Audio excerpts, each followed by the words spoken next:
Hello guys, बहुत बहुत स्वागत है आपका मेरे इस YouTube channel guys source study में। मेरा नाम है गाइस सौरभ कुमार। तो आज जो है गाइस मैं आपके लिए फिर दोबारा से बहुत ही ज़्यादा गाइस इंपॉर्टेंट टॉपिक पे वीडियो लेकर आ चुका हूँ। राइटिंग स्किल्स का गाइस आपका जो पार्ट होता है लेटर राइटिंग, उसमें से गाइस हम डील करने वाले हैं कि एडिटर को हम लेटर किस तरीके से लिखते हैं। आप देख सकते हैं जैसे कि मैंने लिखा हुआ लेटर टू एडिटर। जी हाँ, बिल्कुल, आज हम बात करने वाले हैं गाइस कि किस तरीके से हम एडिटर को लेटर लिखते हैं।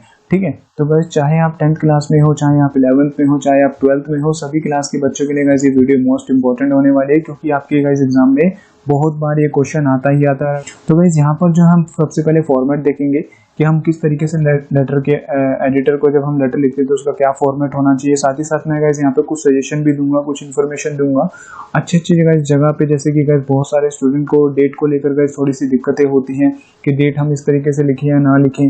ठीक है, और सैल्यूटेशन में थोड़ी सी प्रॉब्लम आती है, और बाद में जो है कॉम्प्लीमेंट्री जो क्लोजिंग होता है, योर ट्रूली लिखें, योर फेथफुली लिखें, तो इन वर्ड को लेकर गाइस थोड़ी सी इनको कंफ्यूजन रहती है। तो वो सारी कंफ्यूजन आपकी आज दूर हो जाएगी, क्योंकि वहां से आज मैं आपको सारी चीजें डिटेल में बताने वाला हूँ।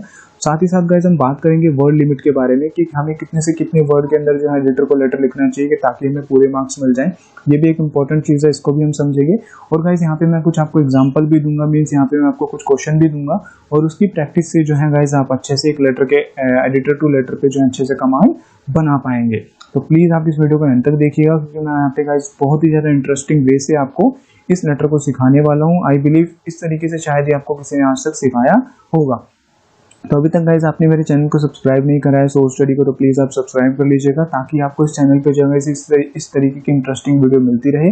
और एक चीज़, अगर आप आर्ट्स के स्टूडेंट हैं गाइज, 11th और 12th में आर्ट्स के स्टूडेंट हैं, तो यहाँ पे गाइज इस चैनल पे आप पॉलिटिकल साइंस और हिस्ट्री से रिलेटेड भी गाइज ऑल चैप्टर की वीडियोज़ जो है यहाँ पे आप देख सकते हैं। तो समय ना वेस्ट करते हुए गाइज सबसे पहले चलते हैं अपने लेटर टू एडिटर के ऊपर।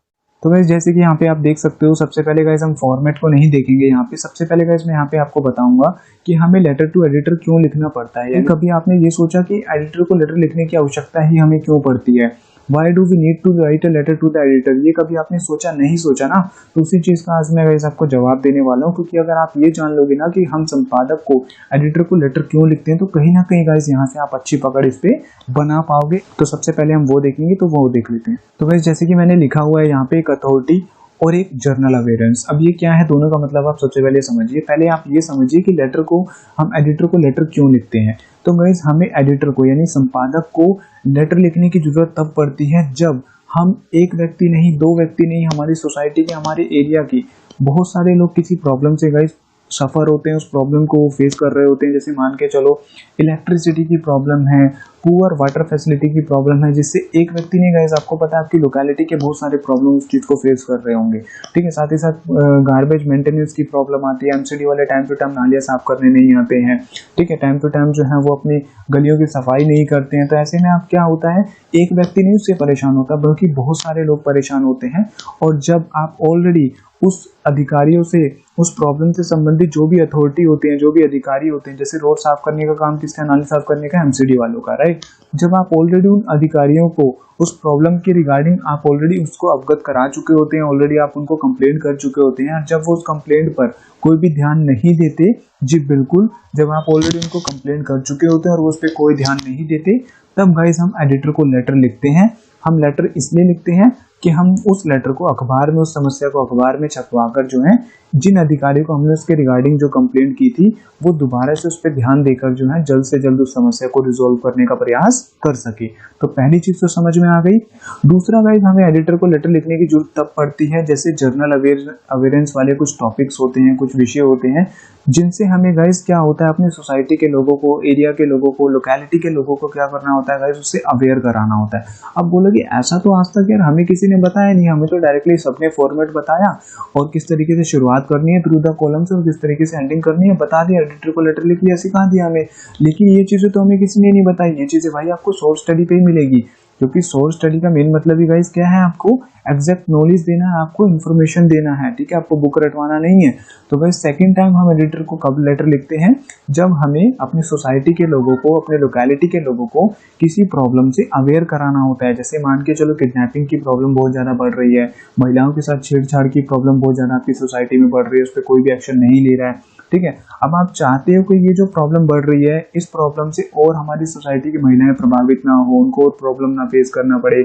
जो लोग इस प्रॉब्लम से शिकार हो चुके हैं, इसका शिकार हो चुके हैं, अब वो लोग जो है दोबारा से दूसरे नए लोग इसका शिकार ना हो, ऐसी कंडीशन में गाइस हम दूसरे लोगों को उस प्रॉब्लम से अवगत कराने के लिए, अवेयर कराने के लिए हम एडिटर को लेटर लिखते हैं। क्योंकि आपको पता है अखबार हमारे देश की बहुत सारी जनता पढ़ती है और अखबार के माध्यम से हम किसी भी प्रॉब्लम को जान सकते हैं और उस प्रॉब्लम से किस तरीके से बचा जाए उसका भी क्या होता है, उसमें सोल्यूशन कहीं ना कहीं मिल जाता है। तो यहाँ से समझ गए हम दो तरीके से एडिटर को लेटर लिखते हैं। एक तो अथॉरिटी के, जब हमें किसी प्रॉब्लम से अवगत कराना होता है जिन पे वो ऑलरेडी कोई भी एक्शन नहीं लिया होता उनने, ठीक है, ताकि वो उस पर एक्शन ले सके, तब हम एडिटर को लेटर लिखते हैं। दूसरा, कुछ ऐसी प्रॉब्लम्स होती हैं जिससे हमारे सोसाइटी के दूसरे लोग पीड़ित ना हो, उन्हें वो प्रॉब्लम फेस ना करनी पड़े, ऑलरेडी जो उस प्रॉब्लम को फेस कर चुके हैं, उसके अलावा कोई और लोग उससे प्रॉब्लम से जो है ग्रस्त ना हो, दूसरे लोगों को उस प्रॉब्लम को फेस ना करना पड़े, हम तब एडिटर को लेटर लिखते हैं। तो ये तो बात समझ में आ गई जी, बिल्कुल समझ में आ गई, ये तो हमें किसी ने नहीं बताया था।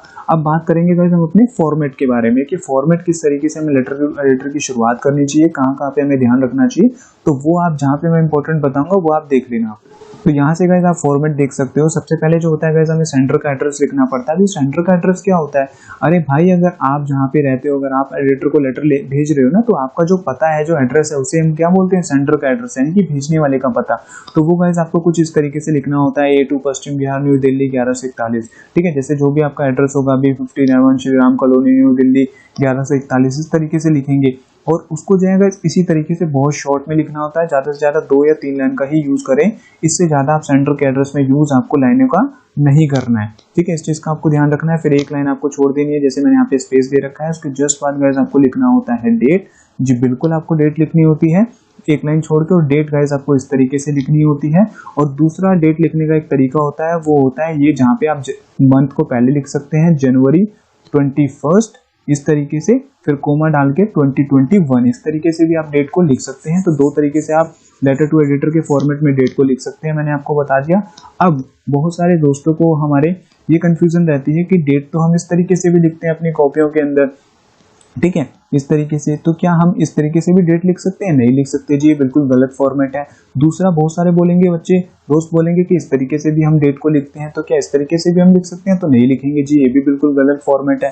तो जिस तरीके से मैंने आपको दो तरीके से डेट लिखने का फॉर्मेट बताया, वही आपको डेट लिखनी है। तो डेट को लेकर जो कंफ्यूजन रहती थी आज खत्म हो गई जी, बिल्कुल खत्म हो गई ये तो, ठीक है।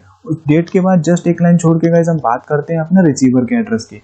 तो रिसीवर का एड्रेस क्या होता है? अरे भाई, जिस एडिटर को आप पत्र भेज रहे हो, लेटर भेज रहे हो, वो भी तो कहीं ना कहीं रहता होगा, उसका भी तो कहीं ना कहीं डिपार्टमेंट होगा, ऑफिस होगा।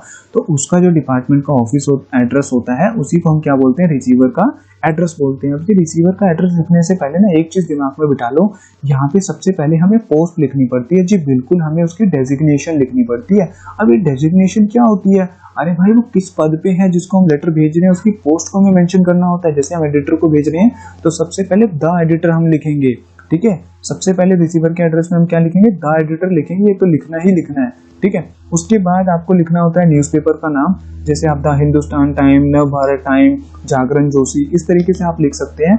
और ये आपको ऑलरेडी क्वेश्चन के अंदर गिवन होता है, क्या? आपके न्यूज़पेपर का नेम, ठीक है। अगर नहीं है तो अपनी मर्जी से आप कुछ भी लिख सकते हो। तो यहाँ से मैंने आपको क्या बताया कि आपके क्वेश्चन में न्यूज़पेपर का नाम गिवन हो भी सकता है और नहीं भी हो सकता है। अगर नहीं है तो अपनी मर्जी से आप लिख सकते हो जी, बिल्कुल समझ गए। उसके बाद आपको एड्रेस लिख देना होता है, जो गिवन है तो लिख देंगे, नहीं गिवन है तो अपनी मर्जी से आप डाल दोगे। समझ में आ गया जी, बिल्कुल समझ आ गया। उसके जस्ट बाद आता है आपका सैल्यूटेशन। सैल्यूटेशन क्या होता है? अरे भाई, अगर आप लेटर को जब शुरू करते हो, रिसीवर के एड्रेस के बाद जो आप रिस्पेक्टेड सर या मैडम लिखते हो ना बहुत सारे लेटर में, उसे ही हम बोलते हैं सैल्यूटेशन। अच्छा जी, इसे बोलते हैं, हमें तो नहीं पता था। समझ गए ना जी, बिल्कुल समझ गए यहाँ से। तो इस तरीके से यहाँ पे आपको सैल्यूटेशन लिखनी होती है, डियर सर या मैडम, ठीक है। फीमेल को लिख रहे हो तो मैडम, अगर सर को, मेल को लिख रहे हो तो आप सर डालोगे, या रिस्पेक्टेड सर या रिस्पेक्टेड मैडम भी आप डाल सकते हो। सैल्यूटेशन समझ में आ गया जी, बिल्कुल समझ आ गया। अब एक लाइन छोड़ के आपको लिखना पड़ता है यहाँ पे अपना सब्जेक्ट जो होना चाहिए कि कुछ ऐसे वर्ड के अंदर, फ्रेज वर्ड के अंदर आपको सब्जेक्ट लिखना होता है जो टीचर को, एग्जामिनर को देखते ही समझ में आ जाए कि हाँ भाई, ये जो लेटर है इस बारे में होने वाला है, ठीक है। जैसे आपके मान के चलो सोसाइटी में गार्बेज मेंटेनेंस की प्रॉब्लम है, तो यहाँ पे आप लिखोगे अबाउट गार्बेज मेंटेनेंस प्रॉब्लम। जैसे आपकी सोसाइटी में इलेक्ट्रिसिटी फ्रिक्वेंट डाउन की प्रॉब्लम है, तो about electricity frequent down in the society, ठीक है। या थेफ्ट की प्रॉब्लम है, about theft problem in the society. इस तरीके से आपको वर्ड टू वर्ड में आपको सब्जेक्ट को लिखना होता है ताकि एग्जामिनर को देखते ही समझ में आ जाए कि आप किस बारे में एडिटर को लेटर लिखने वाले हो। तो यहाँ से फॉर्मेट आप समझ गए जी, बिल्कुल समझ गए। 1 मार्क्स आपको इसका मिलता है, ठीक है। ये क्वेश्चन के अंदर गिवन होता नहीं भी होता, अपनी मर्जी से आप जो है रिसीवर का एड्रेस अगर सेंडर एड्रेस नहीं है तो अपनी मर्जी से आप डाल सकते हो। 1 मार्क्स फ्री का होता है, आप ध्यान से समझ लीजिए, इसको आप अच्छे से लिख सकते हो, ठीक है। कोई दिक्कत नहीं है जी, कोई दिक्कत नहीं है यहाँ तक। अब बात कर लेते हैं body of the letter. Format समझ गए, फॉर्मेट के जस्ट बाद आता है guys body of the letter. यहाँ से गाइस लेटर को जो हम 3 पार्ट में बांटते हैं बॉडी ऑफ द लेटर में। सबसे पहला होता है हमारा इंट्रोडक्टरी पार्ट। ये क्या होता है भाई, अभी बताऊंगा, पहले सुन लीजिए। इंट्रोडक्टरी पार्ट होता है सबसे पहले। दूसरा होता है हमारा डिटेल, यानी कि जो भी हम प्रॉब्लम है उसको डिटेल में कैसे एक्सप्लेन करेंगे, एक्सप्लेनेशन पार्ट आप इसको बोल सकते हो, ठीक है। ये आपको लिखना होता है। थर्ड में होता है आपका कंक्लूजन, ठीक है। ये भी मैं आपको बताऊंगा कंक्लूजन क्या होता है। तो यहाँ से आपको इतना समझ में आया कि बॉडी ऑफ द पार्ट को हम कितने भागों में बांटते हैं, 3 भागों में बांटते हैं। अब इंट्रोडक्टरी पार्ट क्या होता है ये समझो। इंट्रोडक्टरी पार्ट वो होता है जिसमें आप मेनली ये बताते हो कि ये लेटर आप किस बारे में लिखने वाले हो, और एक पॉजिटिव नोट के साथ आपको एक फॉर्मल लैंग्वेज के साथ जो है लेटर की शुरुआत करनी होती है। उसे क्या बोलते हैं, इंट्रोडक्टरी पार्ट बोलते हैं। अब ये कुछ कॉमन लाइनें जो मैंने लिखी हुई है ना, ये आंख बंद करके याद कर लो। आपको जो है एडिटर को लेटर लिखते हुए इन लाइनों का यूज करना ही करना है। अच्छा जी, ऐसी बात है जी, बिल्कुल ऐसी बात है। तो हमारे लिए बहुत आसान हो गया, क्योंकि हमें तो कुछ याद ही नहीं करना पड़ेगा, दिमाग नहीं लगाना पड़ेगा जी, बिल्कुल नहीं लगाना पड़ेगा, क्योंकि एडिटर को जो हम लेटर लिखते हैं वो बहुत आसान है, ठीक है। समझ में आ गया ना। यहाँ से कुछ कॉमन लाइनें होती है जिनका आप यूज करोगे और ये आपको याद कर लेनी है, कॉपी में नोट डाउन कर सकते हो आप, ठीक है। तो कॉमन लाइन स्टार्टिंग हम किस तरीके से करते हैं, सबसे पहले आपको इस तरीके से स्टार्टिंग करनी होती है कि through the column of your esteemed newspaper I would like to draw the kind attention of concern authority towards the problem of dash. Dash यहाँ पे मैंने क्यों छोड़ा है, जो आप यहाँ पे सब्जेक्ट में प्रॉब्लम डालोगे वो ऑफ के जस्ट बाद यहाँ पे मेंशन करोगे दोबारा, इंक्रीजिंग डे बाय डे। अब इस लाइन का मतलब क्या है ये तो हमें पता ही नहीं सर, ये तो सर के ऊपर से जा रहा है भाई, मतलब तो समझो पहले। इस लाइन का मतलब ये है कि आपका जो न्यूज़पेपर है, उसका जो आपका जो प्रसिद्ध न्यूज़पेपर है ना, एस्टीम्ड न्यूज़पेपर, उसका जो एक कॉलम है, उसका जो एक सेक्शन है, उसके माध्यम से जो है मैं उसमें अपना जो है पत्र छपवाकर, जो है लेटर छपवाकर, ठीक है, जो भी संबंधित अधिकारी है, जो हमारी प्रॉब्लम है, जैसे गार्बेज मेंटेनेंस की जो प्रॉब्लम है, जो अधिकारी इस प्रॉब्लम को रिजोल्व कर सकते हैं, उनका ध्यान इस प्रॉब्लम की ओर आकर्षित करना चाहता हूं, जो दिन प्रतिदिन बढ़ती जा रही है। इस लाइन का मतलब ये है। अच्छा जी, ये है जी, बिल्कुल समझ गए अब तो हम यहाँ से, ठीक है। तो इस तरीके से आपको शुरुआत करनी होती है। Through the column of your esteemed newspaper I would like to draw the kind attention towards the problem of increasing day by day. इस तरीके से आप शुरुआत करते हो और ये आ जाता है आपका फर्स्ट पैराग्राफ, इंट्रोडक्टरी पैराग्राफ बोलते हैं। सेकंड पैराग्राफ में आप डिटेल में लिखते हो जो भी आपकी प्रॉब्लम है, जैसे गार्बेज मेंटेनेंस की प्रॉब्लम आ रही है, थेफ्ट की प्रॉब्लम आ रही है, चोरी बढ़ती जा रही है, तो चोरी से क्या क्या दिक्कतें आ रही है, कौन चोरी कर रहा है, कितना नुकसान हो चुका है, उसका डिटेल में आप यहाँ पे सेकंड पैराग्राफ में बताते हो। ये आपको जब आप टॉपिक आपको मिलता है उसी टाइम आपको सोच के यहाँ पे लिखना होता है, ठीक है जी, बिल्कुल समझ गए। थर्ड पैराग्राफ में आपको लिखना होता है कंक्लूजन। कंक्लूजन हमेशा हम एक पॉजिटिव नोट के साथ एंड करते हैं। आप देख सकते हो कि it's request to you please give a sufficient place to my letter in your newspaper so that concern authority would wake up to initiate in this regard. इस तरीके से गाइस आपको क्या है, लेटर की एंडिंग करनी होती है। कॉमन लाइन है, आंख बंद करके आप इसको याद कर लेना, समझ जाना। इसकी मीनिंग मैं आपको बता देता हूँ। इसका मतलब ये है कि मैं आपसे विनती करता हूं कि आप जो है मेरे लेटर को एक उचित स्थान देंगे अपने न्यूज़पेपर में। सफिशिएंट का मतलब उचित स्थान देंगे, ठीक है, ताकि कंसर्न अथॉरिटी, जो भी हमारी प्रॉब्लम है उससे संबंधित जो भी अधिकारी है, would wake up to initiate in this regard, यानी कि ये जो समस्या है, इस समस्या में कोई नया कदम वो जल्द से जल्द उठा सकें, ठीक है। इसलिए आप जो है मेरे लेटर को अपने इस न्यूज़पेपर में पब्लिश करने का प्रयास करें, कष्ट करें। इसके बाद गाइस आपको लिखना होता है थैंकिंग यू, और एक लाइन छोड़ने के बाद जस्ट आप लिखते हैं योर फेथफुल। ट्रूली का आप यूज यहाँ पर ना करें, थोड़ा सा वो इन्फॉर्मल सा लगता है, मैंने आपको बताया भी था। यहाँ पर आप फेथफुली का ही यूज करें।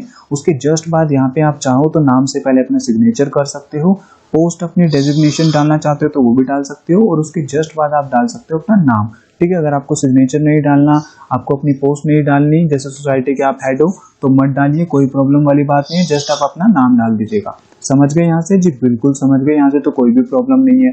अभी जो मैंने कंक्लूजन वाली आपको लाइन बताई है ना, अगर ये आपको थोड़ी सी डिफिकल्ट लग रही है तो मैं एक और लाइन आपको दिखा देता हूँ, वो भी चाहो तो आप लिख सकते हो। जैसे ये मैंने आपको नीचे लिख के दिखा रखी है, ये आप देख सकते हो ये वाली आप लाइन भी यहाँ पे यूज कर सकते हो कि I hope my letter to find the suitable space in your news paper so that concern authority would wake up to take the remedial step in this regard. यानी कि मैं उम्मीद करता हूँ कि आप मेरे लेटर को जो है कुछ स्थान देंगे अपने न्यूज़पेपर में, ताकि इससे संबंधित जो भी अधिकारी है वो सुधारात्मक कदम जो है इस संदर्भ में उठा सके।